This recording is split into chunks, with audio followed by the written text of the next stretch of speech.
Janvier 1945. Le désert de l'Arizona repose sous un soleil d'hiver délavé. Des barbelés traversent le sable en longues coutures délibérées, divisant le vide de l'enclos. À l'intérieur du périmètre, à l'écart des baraquements, se dresse un bâtiment de bois bas.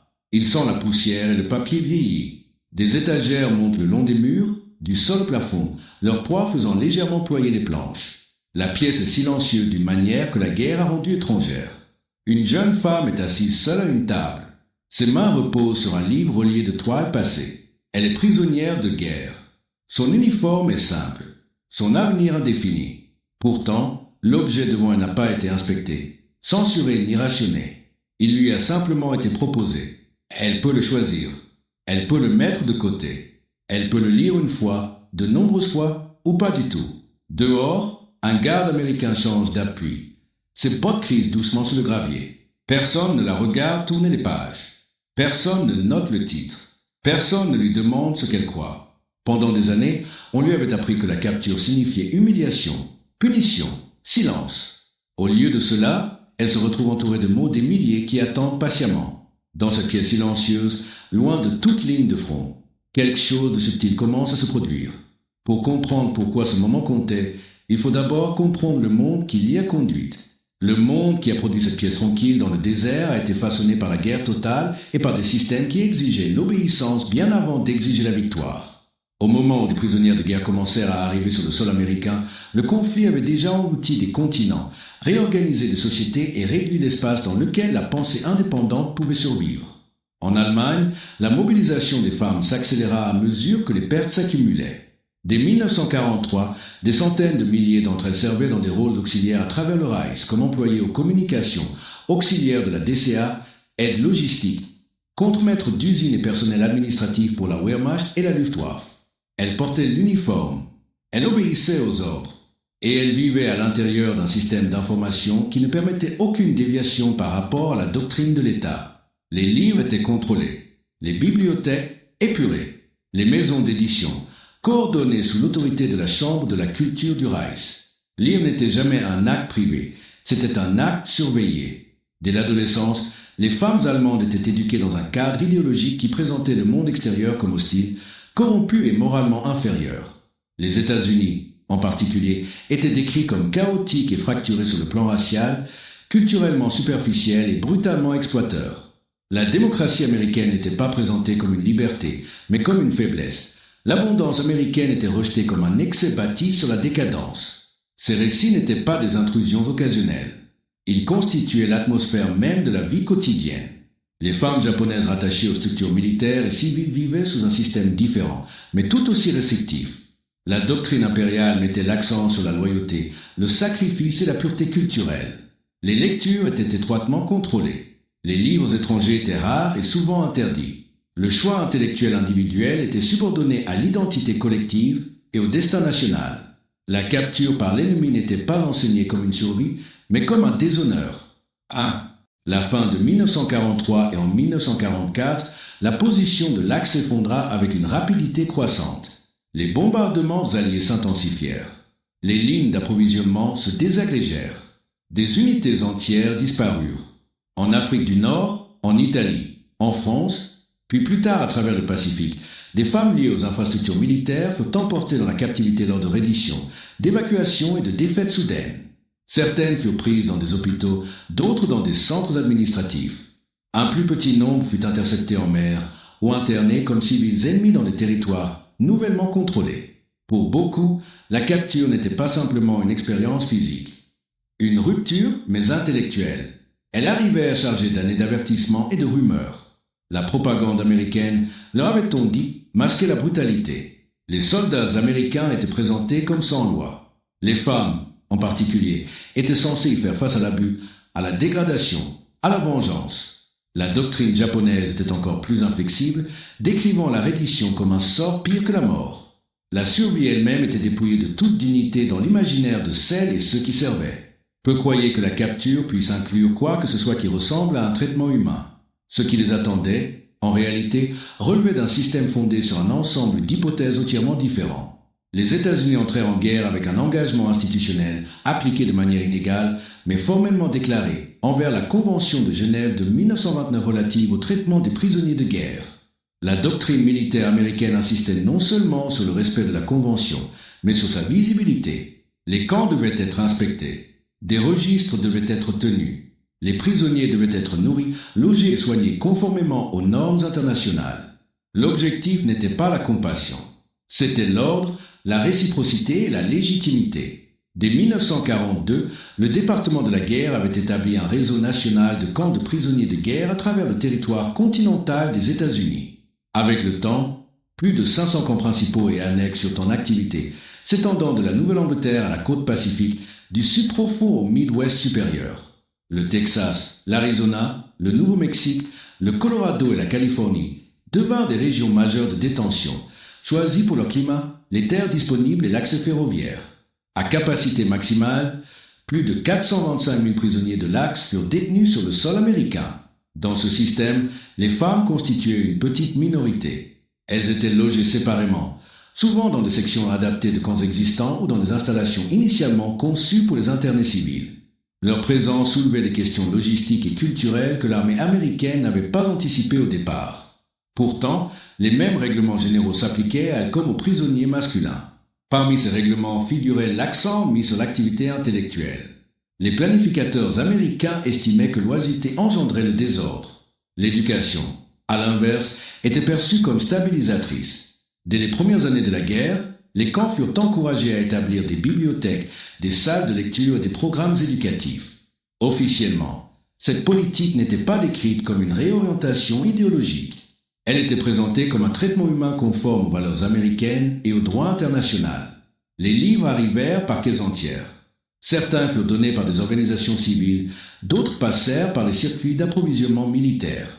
La Croix-Rouge joua un rôle central, distribuant des milliers de volumes à travers le système des camps. Les ouvrages en langue anglaise étaient courants, mais les textes en allemand l'étaient tout autant. Les étagères se remplirent de littérature classique, de manuels techniques, d'ouvrages d'histoire, de romans, de dictionnaires et même de livres qui avaient été interdits ou restreints avant la guerre. La censure existait, mais elle était limitée. Les matériaux explicitement militaristes ou propagandistes étaient restreints. Les manuels d'armement étaient interdits. En dehors de cela, les œuvres philosophiques, la théorie politique, les histoires étrangères et la littérature générale étaient largement autorisées. Les prisonniers pouvaient demander des titres précis. Dans de nombreux camps, ils étaient autorisés à circuler librement entre les rayonnages. Pour des femmes élevées dans des sociétés où la lecture avait été strictement confinée à des circuits approuvés, la vue d'étagères ouvertes était déstabilisante. Des rapports de camps américains de 1944 et 1945 signalèrent une fréquentation exceptionnellement élevée des bibliothèques parmi les prisonnières. Certains témoignages évoquaient une hésitation initiale. Les prisonnières demandaient si certains livres étaient autorisés, si les noms seraient enregistrés, si leur choix serait signalé. Souvent, les gardes répondaient en désignant simplement les étagères avant de s'éloigner. L'absence d'instruction, de surveillance ou de conséquences était en soi étrangère. Cette approche n'était pas accidentelle. Au milieu de la guerre, l'armée américaine avait commencé à étudier discrètement les effets psychologiques de la captivité. Des unités de renseignement suivaient le moral, la discipline et les évolutions d'attitude. Elles observèrent que les prisonniers engagés dans des études autodirigées tendaient à être plus calmes, plus coopératifs et moins enclins aux problèmes disciplinaires. Avec le temps, certains commencèrent à réévaluer non seulement l'ennemi qui les détenait, mais aussi les présupposés qu'ils avaient apportés avec eux en captivité. Les responsables reconnurent quelque chose de plus profond.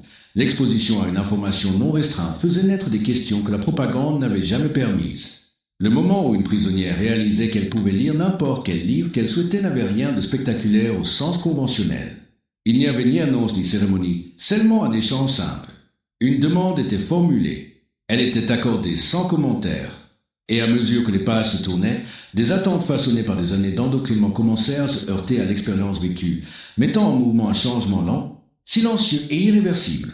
En 1944, le système américain des prisonniers de guerre avait mûri pour devenir un réseau vaste et standardisé, régi autant par la paperasse que par les barbelés. Chaque camp fonctionnait selon des règlements du département de la guerre qui allaient au-delà de la nourriture et de l'hébergement pour englober la gestion du temps, du travail et de la pensée. Les bibliothèques, autrefois considérées comme des conforts optionnels, étaient désormais traitées comme une infrastructure essentielle. Pour les prisonnières, ces pièces devinrent parmi les espaces les plus déterminants qu'elle connaîtrait durant la guerre.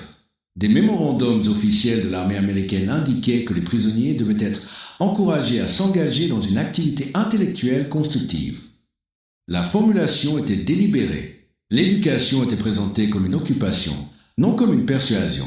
Sur le papier, l'objectif était la discipline et la santé mentale. En pratique, le résultat fut l'exposition à des idées, des histoires et des récits qui avaient été systématiquement refusés. Dans les camps d'Arizona, du Texas et de Californie, des bibliothèques furent assemblées avec une rapidité remarquable. Des salles de loisirs furent converties. Des tables furent construites par le travail des prisonniers. Des étagères se remplirent de milliers de volumes, catalogués par le personnel des camps ou par des bibliothécaires bénévoles.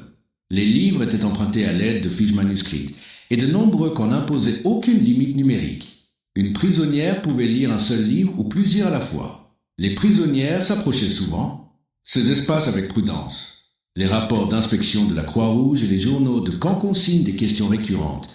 La lecture était-elle obligatoire? Le refus serait-il puni? Certains auteurs étaient-ils interdits? Les officiers américains donnèrent systématiquement la même réponse. La lecture était facultative et le choix appartenait entièrement aux prisonniers. Cette réponse, à elle seule, contredisait des années de conditionnement. En Allemagne, la vie intellectuelle avait été mobilisée pour la guerre bien avant le début des combats.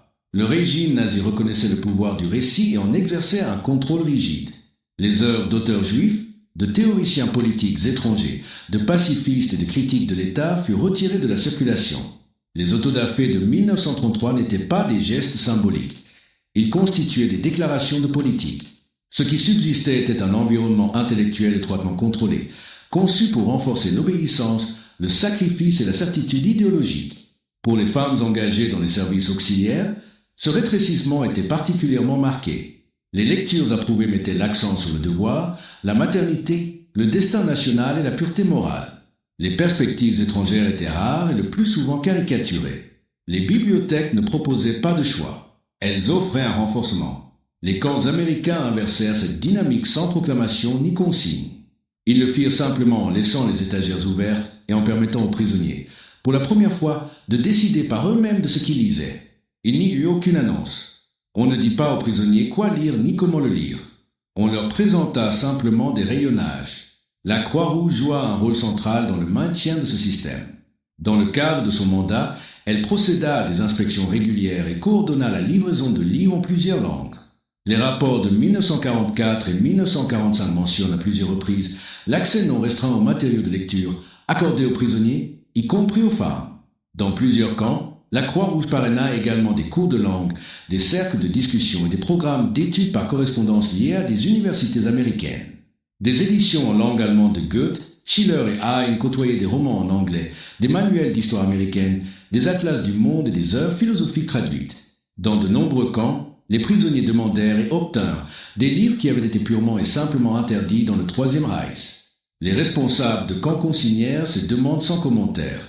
Les effets psychologiques apparurent lentement. Au début, de nombreux prisonniers se tournèrent vers des auteurs familiers. La littérature classique offrait un réconfort sans confrontation. Avec le temps, la curiosité s'élargit.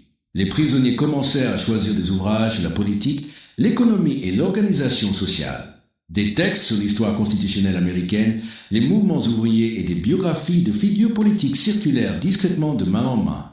Les journaux approfondirent l'impact. Conformément aux directives de la Convention de Genève, les prisonniers étaient autorisés à accéder à l'actualité. Des journaux américains étaient disponibles, ainsi que des résumés traduits de la presse internationale. Pour des femmes habituées à un récit unique, contrôlé par l'État, la diversité des tons était déstabilisante. Les articles se contredisaient. Les éditoriaux débattaient ouvertement. L'idée même que le désaccord puisse être imprimé était inconnue. Les administrateurs de camps en prirent note. Des synthèses de renseignements de la fin de 1944 observèrent que certains prisonniers commencèrent à remettre en question les communiqués officiels allemands sur la guerre. D'autres exprimèrent leur surprise face à l'absence de doctrine raciale dans les textes civiques américains, surtout en comparaison avec l'idéologie qu'on leur avait inculquée. Ces réactions n'étaient ni uniformes ni immédiates. Beaucoup résistèrent. Certains rejetèrent ce qu'ils lisaient comme une manipulation de l'ennemi. Pourtant, la capacité même de rejeter et de choisir l'incrédulité constituait déjà une nouveauté. Il n'y eut ni conférences obligatoires, ni examens idéologiques, ni sanction en cas de désintérêt. Les gardes ne s'attardaient pas. Les bibliothécaires n'orientaient pas. La lecture demeurait un acte privé. Pour les prisonnières, cette intimité avait un poids particulier. Dans leur vie antérieure, la frontière entre le public et le privé avait été étroitement surveillée. Même les loisirs étaient présentés comme un service rendu à la cause nationale. Dans les camps, le temps passé à lire n'appartenait à personne d'autre. Il ne servait aucun quota de production, ni aucun objectif de propagande. Il existait uniquement pour la lectrice. Les responsables américains ne saisirent pas pleinement l'importance de ce basculement au moment où il se produisait. Pour eux, les bibliothèques étaient des instruments d'ordre et d'administration. Pour les femmes qui traversaient ces salles, elles représentaient quelque chose de plus élémentaire, un système suffisamment sur de lui pour permettre l'incertitude et une société disposée à tolérer une pensée non réglementée, même chez ses ennemis. À mesure que la guerre entrait dans sa dernière année, les livres continuaient de circuler, remodelant silencieusement les présupposés, page après page, préparant le terrain à des moments où croyances et expériences ne pourraient plus être réconciliées. La première lentille à travers laquelle cette transformation s'opéra fut profondément humaine. Les prisonniers arrivèrent dans les camps américains emportant non seulement leurs effets personnels, mais aussi le poids accumulé de leurs attentes. On leur avait appris que la captivité effacerait toute individualité, que les femmes, en particulier, seraient réduites à des symboles de défaite, d'humiliation et d'échec moral. La bibliothèque contredisait immédiatement cette attente. Personne ne demandait qui elles avaient été avant la guerre. Personne n'exigeait de profession de loyauté. Les étagères ne faisaient aucune distinction entre lectrices et ennemies. Les réactions initiales furent souvent réservées. Des observateurs de camp notèrent que de nombreuses femmes limitaient leur choix des titres perçus comme sûrs. Poésie, roman classique, manuel de langue. Cette prudence reflétait une peur intériorisée des conséquences. Même dans un environnement qui autorisait le choix, la discipline persistait dans l'esprit. Progressivement, les comportements changèrent. Certaines prisonnières commençaient à passer de longues heures dans les salles de lecture. D'autres rapportaient des livres dans leur baraquement, lisant tard dans la nuit sous des lumières faibles. Le personnel américain remarqua l'intensité silencieuse de ces scènes, décrivant les femmes comme absorbées et remarquablement concentrées. La lecture devint à la fois refuge et rencontre, une échappée face à l'incertitude et un point de contact avec des idées inconnues. Une seconde dimension de l'expérience fut idéologique. Pendant des années, ces femmes avaient été instruites que la société américaine était incohérente, animée par un matérialisme sans finalité. Or, les livres qu'elles découvraient ne transmettaient pas le chaos. Ils transmettaient l'argument, le débat, l'autocritique, la contradiction. Les manuels d'histoire américaine ne proposaient pas un récit lisse de triomphe. Ils détaillaient les conflits civils, les troubles sociaux, la dissidence politique, pour des prisonnières habituées à une vision monolithique. Narration. Cette ouverture était déroutante. Certaines exprimèrent leur surprise devant le fait que les auteurs américains reconnaissaient l'échec, l'esclavage, les inégalités économiques, la corruption politique. Ces aveux entraient en contradiction avec les représentations propagandistes d'un ennemi creux et irréfléchi. La volonté de documenter les failles internes suggérait un rapport différent à la vérité, non entièrement subordonné au pouvoir. Une troisième dimension apparut à travers la question du genre. Dans les sociétés de l'Axe, la vie intellectuelle des femmes avait été soigneusement délimitée. L'éducation servait une fonction. La lecture renforçait des rôles assignés. Dans les camps, les prisonnières rencontrèrent des textes qui ne s'adressaient pas à elles comme à des instruments de l'État. Les œuvres philosophiques ne prescrivaient ni maternité ni obéissance. Elles posaient des questions abstraites. Les ouvrages historiques examinaient la causalité plutôt que la destinée. Pour certaines, cette absence d'orientation était déstabilisante. Sans cadre idéologique clair, la lecture pouvait susciter l'inquiétude plutôt que le réconfort. Des psychologues de camp consignèrent des épisodes de repli chez les prisonnières peinant à concilier des récits contradictoires. D'autres réagirent par une curiosité accrue, recherchant activement des textes expliquant les institutions démocratiques, les droits civiques et le pluralisme politique. Une quatrième dimension fut administrative. Les responsables américains n'intervenaient pas, mais observaient attentivement. Des unités de renseignement compilaient des synthèses à partir de lettres, de conversations et d'attitudes rapportées. Ils notèrent que les prisonniers qui lisaient largement devenaient souvent moins rigides dans les échanges, pas nécessairement plus favorables aux États-Unis, mais plus nuancés. Les certitudes s'adoucissaient, les absolus se brouillaient. Il ne s'agissait pas de transformation spectaculaire. Il n'y eut ni conversion de masse ni déclaration publique. À la place, il y eut des pauses, des questions laissées en suspens, des moments où le silence remplaçait les slogans. La dernière dimension était morale. L'absence de contraintes transmettait son propre message. Le système américain n'exigeait pas l'adhésion, il offrait l'accès. Les prisonniers étaient libres d'ignorer entièrement les livres, et certains le faisaient. Pourtant, l'option demeurait, affirmant silencieusement que la pensée ne pouvait être forcée, et que même en captivité, l'acte de choisir ce que l'on lit appartenait encore à l'individu. Ce contraste moral entre la certitude imposée et l'exploration volontaire accomplissait plus que n'importe quelle conférence. Il révélait une différence de valeur sans jamais la nommer. À mesure que ces dimensions convergèrent, la bibliothèque cessa d'être une nouveauté pour devenir un élément de la vie quotidienne. Et dans cette familiarité, les conditions furent réunies pour une remise en question plus profonde qui se déploierait lorsque la lecture passerait de la curiosité à la confrontation. La cinquième dimension était psychologique et elle émergea progressivement, sans mise en scène. L'accès non restreint au livre créa quelque chose de rare en captivité, une intimité intérieure. Les prisonniers ne pouvaient contrôler ni leur lieu ni leur avenir, mais ils pouvaient choisir ce qui entrait dans leur esprit. Cette autonomie limitée produisit des effets mesurables. Les médecins de camp signalèrent des taux d'anxiété plus faibles et moins d'incidents disciplinaires parmi les prisonniers, en particulier les femmes, qui lisaient régulièrement. Occupés par la recherche et la réflexion, l'esprit résistait au désespoir. Mais ce bénéfice comportait une conséquence inattendue. À mesure que les prisonniers lisaient plus largement, des incohérences commencèrent à apparaître, non seulement dans les portraits de l'ennemi, mais aussi dans leurs propres souvenirs. Des récits officiels autrefois acceptés sans question ne correspondaient plus nettement aux chronologies documentées, aux données économiques ou aux témoignages de première main trouvés dans des ouvrages historiques neutres. Ces écarts produisaient un malaise. Non pas une rébellion, mais une inquiétude persistante et silencieuse. La sixième dimension était comparative, accentuant encore le contraste. De nombreuses prisonnières possédaient une connaissance directe des systèmes de détention de l'Axe. Certaines avaient travaillé dans des fonctions administratives supervisant le travail forcé ou la distribution de rations. D'autres avaient observé directement la censure à l'œuvre. Face à cette expérience, les camps américains se distinguaient nettement. Il n'y avait pas d'officier politique chargé de contrôler les listes de lecture. Aucun commissaire pour imposer la doctrine. Aucune sanction pour déviation intellectuelle. Le contraste s'approfondit encore lorsque les prisonniers réalisèrent que les soldats américains eux-mêmes lisaient librement.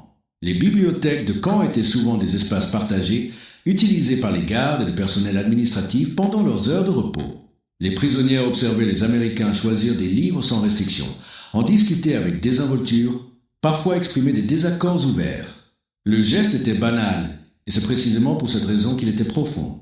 La liberté intellectuelle n'était pas une mise en scène destinée aux captifs. Elle semblait tissée dans la vie ordinaire. La septième dimension était logistique et technologique. L'ampleur même de la capacité matérielle américaine remit en cause des hypothèses longtemps ancrées. Les bibliothèques de camp étaient régulièrement réapprovisionnées. Les livres usés étaient remplacés. De nouveaux titres continuaient d'arriver alors même que la guerre épuisait les ressources ailleurs. Pour des prisonniers habitués à la pénurie chronique, cette constance était difficile à concilier avec les récits d'un épuisement ou d'un déclin américain. Le livre lui-même devint un symbole récurrent. Il était abondant, il était remplaçable, il ne nécessitait pas de surveillance. Des rapports américains de 1944 notèrent que certaines prisonnières exprimaient leur incrédulité devant le fait que le papier ne soit pas traité comme une ressource rare ou contrôlée, une observation apparemment mineure, mais lourde d'implications sur la société capable de le produire. Que des livres puissent être prêtés sans crainte de perte. Que le savoir soit traité comme renouvelable plutôt que fragile. La huitième dimension était éthique, et elle se manifesta par la retenue. Les autorités américaines des camps possédaient le pouvoir d'orienter ce que lisaient les prisonniers. Elles choisirent de ne pas l'exercer. Des programmes de rééducation existaient, mais la participation était volontaire. La fréquentation n'était liée à aucun privilège. Les prisonniers pouvaient refuser sans conséquence. Cette retenue communiquait une forme de confiance. Un système sur de lui ne craignait pas l'exposition à des points de vue alternatifs. Pour des femmes élevées dans des environnements où l'idéologie exigeait un renforcement constant, cette confiance était frappante.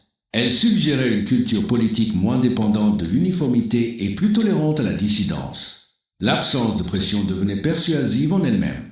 Avec le temps, ces dimensions convergèrent. L'autonomie psychologique renforça la comparaison morale. L'abondance matérielle intensifia le doute idéologique. Les attentes genrées s'érodèrent lorsque les femmes rencontrèrent des rôles intellectuels non assignés par l'État. Rien de tout cela ne se produisit soudainement. Pourtant, à la fin de 1944, les observateurs de camps consignèrent des changements subtils dans les conversations, dans la correspondance, dans la posture. Les livres n'étaient plus des curiosités. Ils étaient devenus des instruments de transformation silencieuse. À mesure que la guerre entrait dans sa phase décisive, le poids accumulé de ces expériences préparait le terrain à une collision entre croyances, expériences et réalité, un tournant non sur un champ de bataille, mais dans la vie intérieure de celles qui avaient autrefois été certaines. Au début de 1945, la guerre au-delà des camps entra dans sa contraction finale et violente. Les forces alliées avancèrent à travers la Rhénanie. Les armées soviétiques se rapprochèrent de Berlin. Dans le Pacifique, il tomba sous contrôle américain. Les nouvelles parvinrent au canon sous forme de proclamations triomphales, mais par fragments, titres de journaux, chiffres de pertes, cartes discrètement épinglées sur les tableaux d'affichage. Pour de nombreuses prisonnières, les événements qui se déroulaient sur le papier entraient en conflit aigu avec les assurances qu'on leur avait répétées pendant des années. C'est durant cette période que la lecture cessa d'être passive. Des femmes qui s'étaient jusque-là cantonnées à des auteurs familiers commencèrent à choisir des livres abordant directement le présent. Des histoires de la Première Guerre mondiale, des analyses de la diplomatie européenne, des études économiques expliquant la capacité industrielle et la logistique, des descriptions de la production américaine rédigées dans un langage neutre devenaient difficiles à rejeter comme de simples exagérations. Graphiques et statistiques révélaient une profondeur de ressources que la propagande avait constamment niées. Les archives des camps américains notèrent une augmentation des demandes d'ouvrages de non-fiction, en allemand comme en anglais. Les prisonnières demandaient des livres sur le droit constitutionnel, les relations de travail et la gouvernance internationale. Certaines réclamaient des dictionnaires pour améliorer leur anglais, non pour survivre, mais pour comprendre. La lecture était devenue un moyen de vérification. Le point de bascule ne prit pas la forme d'une révélation unique. Il se produisit par accumulation. Dans un camp d'Arizona, une bibliothécaire nota que les prisonnières rendaient à plusieurs reprises le même ouvrage d'histoire, recoupant les notes de bas de page avec d'autres volumes. Au Texas, le personnel observa de petits groupes de femmes assises ensemble en silence, échangeant des livres sans discussion. En Californie, des inspecteurs de la Croix-Rouge relevèrent que la fréquentation des bibliothèques par les prisonnières demeurait élevée même à mesure que les nouvelles des défaites de l'Axe s'intensifiaient. Le livre, autrefois simplement autorisé, portait désormais un poids différent. Il était digne de confiance. Son contenu n'était pas façonné pour guider la croyance. Il se présentait comme une preuve que la vérité pouvait supporter l'examen. Les responsables américains chargés de surveiller le moral commencèrent à reconnaître que quelque chose d'irréversible était en cours, un processus lent, intérieur, que ni les barbelés ni les règlements ne pouvaient arrêter. Un basculement intérieur façonné non par l'instruction ou la contrainte, mais par une exposition prolongée au choix, à la contradiction et à la preuve. Les rapports commencèrent à enregistrer un changement. Les synthèses de camp décrivaient un déclin des manifestations idéologiques ouvertes chez certains prisonniers. Les saluts nazis disparurent des contextes informels.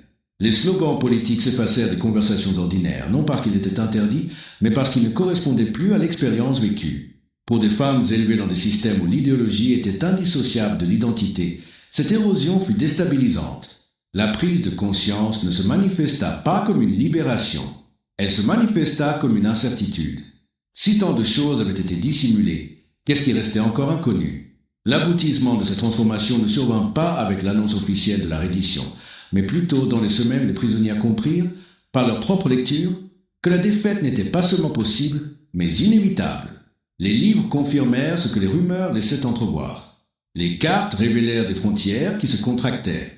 Les textes économiques expliquaient pourquoi le remplacement et la reprise n'étaient plus envisageables. Les journaux étrangers décrivaient une coopération alliée longtemps niée par la propagande. Il n'y eut aucune cérémonie pour marquer cette compréhension, aucun signal extérieur. Pourtant, les psychologues de camp notèrent plus tard des changements de comportement. Certaines prisonnières devinrent plus réservées, d'autres semblaient réfléchies. Quelques-unes exprimèrent de la colère, non contre leur geôlier, mais contre les systèmes qui avaient façonné leur perception. La réponse américaine ne changea pas. Les bibliothèques restèrent ouvertes. L'accès demeura non restreint. Aucun effort ne fut fait pour exploiter l'évolution des croyances. Cette tenue persista, et elle se révéla décisive. Elle démontra que le système américain n'avait pas besoin de reconnaissance pour fonctionner. Il n'exigeait pas la conversion comme preuve de victoire. La liberté d'accès demeura intacte même lorsque l'issue de la guerre devint indiscutable. Tandis que les combats finaux faisaient rage à des milliers de kilomètres, une confrontation silencieuse se poursuivait dans des salles de lecture disséminées à l'intérieur du territoire américain, où les conséquences d'une pensée non entravée devenaient impossibles à ignorer. À l'approche du printemps, cette confrontation s'approfondit. Les livres n'étaient plus considérés comme des sources neutres. Ils étaient mesurés à l'aune de la mémoire, face à des discours autrefois mémorisés, à des slogans jadis répétés sans hésitation. Le choc ne fut pas spectaculaire. Il fut privé et donc plus durable. Les prisonnières commencèrent à rechercher des récits de sociétés organisées, différemment de celles qu'elles avaient connues, des ouvrages sur le gouvernement parlementaire, des essais sur les libertés civiles, des biographies de dirigeants dont l'autorité reposait non sur le décret, mais sur le consentement. Ces textes ne présentaient pas la démocratie comme irréprochable. Ils la décrivaient comme contestée, imparfaite et soutenue par la participation plutôt que par l'obéissance. Pour des lectrices formées à assimiler l'unité à la force, cette ouverture apparaissait d'abord comme une fragilité. Avec le temps, elle se révéla être une résilience. Le livre demeura un symbole puissant. Il passait de main en main sans surveillance. Les pages s'amincissaient à force d'être lues. Les mares se remplissaient de marques au crayon, des questions plutôt que des affirmations. Les bibliothécaires de camp observèrent que certaines prisonnières demandaient des exemplaires supplémentaires d'un même titre, non pour les posséder, mais pour les partager. La lecture était devenue collective sans devenir obligatoire. En avril 1945, les journaux américains commencèrent à publier des reportages sur les camps nouvellement libérés en Europe. La couverture était factuelle, sobre et dévastatrice. Des photographies accompagnaient les articles, introduisant une confrontation finale entre la réalité documentée et la croyance héritée, une confrontation qui ne permettait plus de se réfugier dans la certitude. Les articles étaient accompagnés de photographies. Pour de nombreuses prisonnières, ce fut la lecture la plus difficile qu'elles eurent à affronter. L'ampleur des souffrances documentées ne correspondait pas aux explications qu'on leur avait inculquées. L'absence de consignes éditoriales renforçait l'impact. Les journaux ne disaient pas comment réagir. Ils présentaient des faits. Les autorités américaines des camps ne retirèrent pas ces journaux. L'accès ne fut pas restreint. Les rapports de la Croix-Rouge confirment que les prisonnières furent autorisées à lire et relire ces articles à leur rythme. Pour des femmes ayant participé, directement ou indirectement, aux systèmes administratifs de la guerre, l'impact fut profond. La lecture n'était plus abstraite. Elle était morale. Certaines prisonnières choisirent d'arrêter de lire. D'autres s'immergèrent dans la documentation, cherchant le contexte, la causalité, l'explication. Les synthèses de renseignements de camp notaires, durant cette période, un intérêt croissant pour les textes juridiques et le droit international. La responsabilité, longtemps rejetée comme une justice des vainqueurs, apparaissait différemment lorsqu'elle était abordée à travers une analyse juridique neutre plutôt que par l'accusation. L'effondrement de l'Axe en mai 1945 n'apporta pas de résolution immédiate. La reddition mit fin au combat, mais ne répondit pas aux questions que la lecture avait fait naître. Pour de nombreuses prisonnières, la fin de la guerre marqua le début d'une réévaluation intérieure que la captivité avait rendue inévitable. La politique américaine demeura inchangée. Les bibliothèques restèrent ouvertes. Le rapatriement fut évoqué mais non précipité. Les prisonnières continuèrent à lire en attendant leur transport. La liberté de choisir persista même lorsque leur statut évoluait. Cette continuité avait de l'importance. Elle signalait que l'accès au savoir n'avait pas été un instrument temporaire. C'était un principe appliqué indépendamment de l'issue. Le livre, en tant qu'objet, demeurait inchangé dans sa forme, mais il portait désormais le poids de l'expérience. Il avait été le témoin de l'effondrement des attentes face à la réalité. Au moment où les prisonnières se préparaient à partir, certaines furent autorisées à emporter des livres comme effet personnel. D'autres laissèrent les volumes derrière elles, mais non les impressions formées au fil des pages. La lecture avait modifié le cadre à travers lequel elle comprenait le pouvoir, la responsabilité et la vérité, un cadre qu'aucun retour en arrière ne pouvait entièrement effacer. L'autorité et la vérité. L'aboutissement se produisit discrètement, sans déclaration ni cérémonie. Il eut lieu dans le silence, dans le bruissement des pages tournées, dans l'instant où la certitude céda la place à la responsabilité. De ce silence découlèrent des conséquences qui dépassèrent largement les camps, façonnant ce qui suivit dans le long après-guerre. Cette après-guerre se déploya par étapes, façonnée par la distance, la mémoire et le lent retour à la vie civile. Lorsque les prisonnières furent rapatriées vers l'Europe et l'Asie à la fin de 1945 et en 1946, elles emportaient peu de choses sur le plan matériel. Les possessions étaient limitées, les uniformes étaient échangés, les documents étaient traités. Pourtant, ce qu'elles transportaient sur le plan intellectuel se révéla bien plus durable. Les rapports de rapatriement établis par les autorités alliées consignèrent une grande diversité de réactions. Certaines anciennes prisonnières retrouvèrent des villes réduites à l'état de ruine où les structures familières avaient disparu. D'autres réintégrèrent des sociétés engagées dans de rapides transformations politiques. En Allemagne, l'effondrement de l'État nazi créa un vide comblé par l'occupation, la dénazification et la reconstruction. Pour les femmes qui avaient lu librement en captivité, le contraste entre le silence imposé au retour et l'accès autrefois accordé à l'étranger était saisissant. Des entretiens et des mémoires d'après-guerre révéleraient plus tard ces tensions, montrant comment l'expérience de la lecture sans entrave durant la captivité devint un point de référence discret, souvent inexprimé, mais décisif, dans la manière dont ces femmes naviguèrent les paysages moraux et politiques de l'après-guerre. Les entretiens et mémoires d'après-guerre montrent que de nombreuses anciennes prisonnières eurent du mal à formuler précisément ce qui avait changé. Elles ne parlaient ni de conversion ni de nouvelle allégeance. Elles parlaient de perspective. Une ancienne auxiliaire allemande, interrogée des années plus tard, se souvenait que la captivité avait marqué la première fois où elle avait rencontré l'histoire présentée comme une enquête plutôt que comme une instruction. L'expérience ne lui avait pas dit quoi croire. Elle lui avait appris comment la croyance elle-même pouvait être examinée.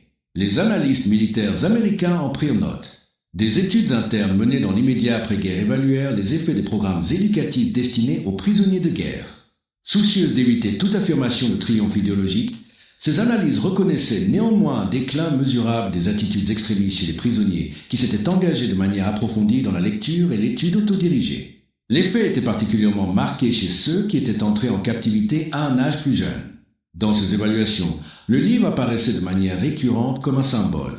Les analystes observaient que l'accès comptait davantage que le contenu. La contrainte suscitait la résistance. Le choix encourageait la réflexion. Cette intuition influencerait plus tard les approches américaines plus larges en matière d'échanges culturels et de politique de l'information au début de la guerre froide.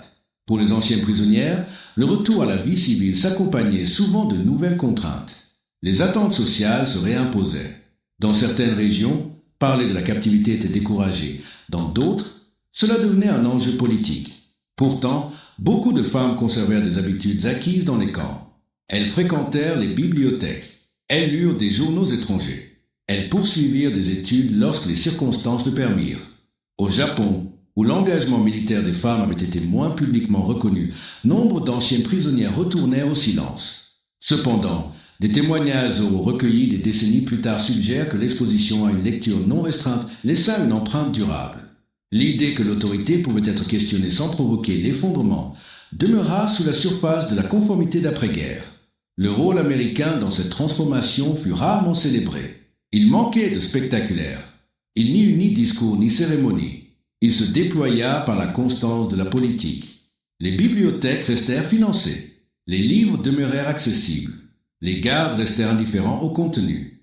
Le système faisait suffisamment confiance à ses propres valeurs pour ne pas les protéger. Des évaluations de la Croix-Rouge datant de 1946 saluèrent le respect par les États-Unis des normes de Genève en soulignant explicitement les dispositions intellectuelles accordées aux prisonniers. Ces rapports ne présentaient pas la lecture comme une indulgence, mais comme une dignité. Le droit à la pensée, exercé en silence, entra dans les archives de l'histoire.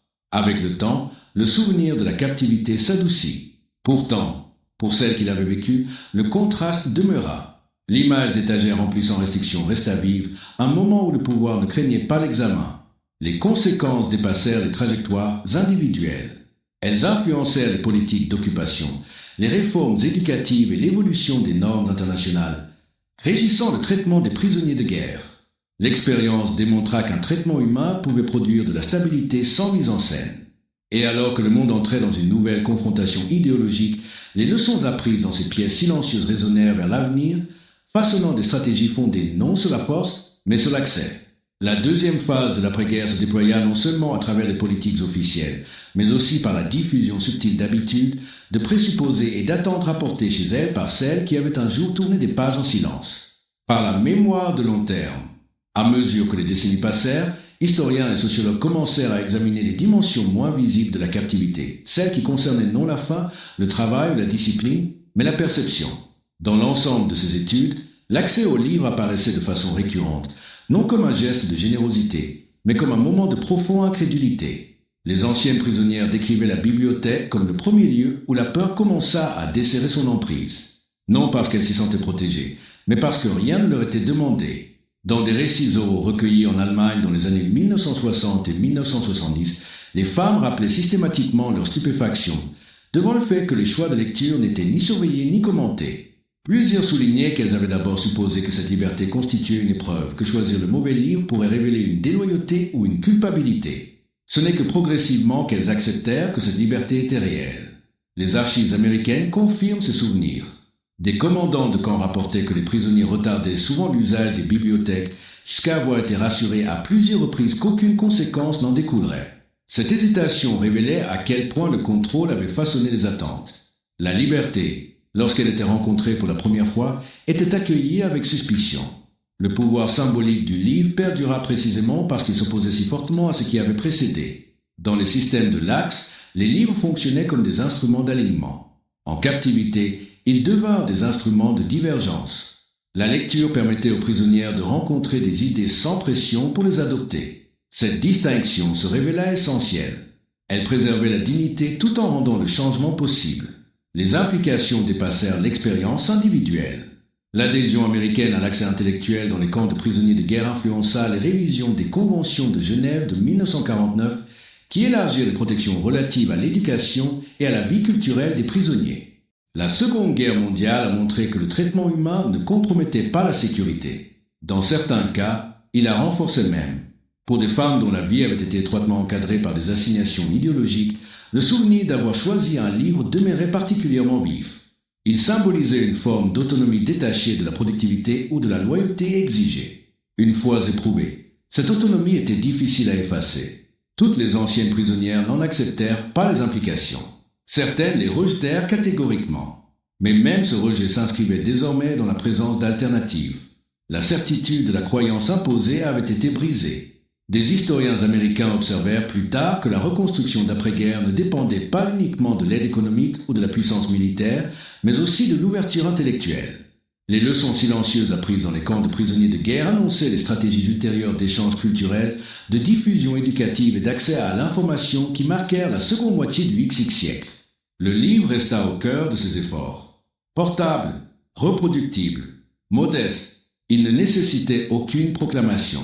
Son influence tenait à sa simple disponibilité. À mesure que la mémoire se déposait dans l'histoire, une image demeurait. Une prisonnière assise à une table, tournant les pages sans surveillance, rencontrant un monde qui n'exigeait ni accord ni allégeance. En cet instant, la captivité cessait d'être seulement une condition extérieure. Elle devenait un espace où la liberté intérieure pouvait réapparaître, et de cette réapparition découlaient des conséquences qui dépassaient de loin les barbelés. Une victoire plus discrète suivit, non mesurée en territoire conquis ni en acte de capitulation, mais dans la persistance de la pensée elle-même. Longtemps après que les clôtures furent démontées et que les camps reculèrent dans les archives, le souvenir de ces salles de lecture subsista, non parce qu'elles étaient grandioses ou bien éclairées, mais parce qu'elles étaient sans gardien. Dans une guerre définie par le contrôle des terres, des corps et des croyances, l'acte le plus radical se révéla être la retenue. Le livre, usé et transmis de main en main, demeurait un témoin silencieux. Il incarnait l'abondance sans excès, la liberté sans consigne. Il n'exigeait rien en retour. Dans ces pages, les prisonnières rencontraient le désaccord, la contradiction et le doute. Rien de cela n'affaiblissait le système qui le permettait. Au contraire, cela révélait une confiance rare en temps de guerre, la conviction que la vérité n'avait pas besoin d'être protégée de l'examen. Pour des femmes élevées dans des sociétés où l'idéologie avait été absolue, cette expérience transforma la signification même du pouvoir. L'autorité, apprirent-elles, pouvait permettre le choix sans s'effondrer. La démocratie, découvrirent-elles, ne parlait pas d'une seule voix, elle se disputait avec elle-même. Et dans cette dispute, elle perdurait. Les gardes américains postés à l'extérieur de ces bibliothèques saisissaient rarement l'importance de ce qu'ils préservaient en n'intervenant pas. Ils appliquaient un règlement, non une philosophie. Pourtant, leur indifférence devint le message. La liberté véritable ne s'annonce pas. Elle existe simplement. L'histoire se souvient souvent de la guerre à travers ses moments les plus bruyants, batailles, proclamations, cérémonies de reddition. Mais certaines de ces transformations les plus durables se produisent dans le silence, dans le bruissement des pages que l'on tourne, dans la prise de conscience qu'une pensée libérée ne peut être reprise. Les femmes qui quittèrent ce qu'on ne portait aucun étendard. Elles retournèrent vers des villes en ruine et des avenirs incertains. Mais elles emportaient quelque chose de moins visible et de plus durable, le souvenir d'avoir choisi librement, même en captivité. Dans ce souvenir réside une vérité plus large, que l'abondance ne se mesure pas seulement en nourriture ou en acier, mais en confiance, et que la liberté ne se prouve pas par la force, mais par la volonté de permettre, même à un ennemi, de lire, de questionner et de décider par elle-même de ce qu'elle choisit de croire.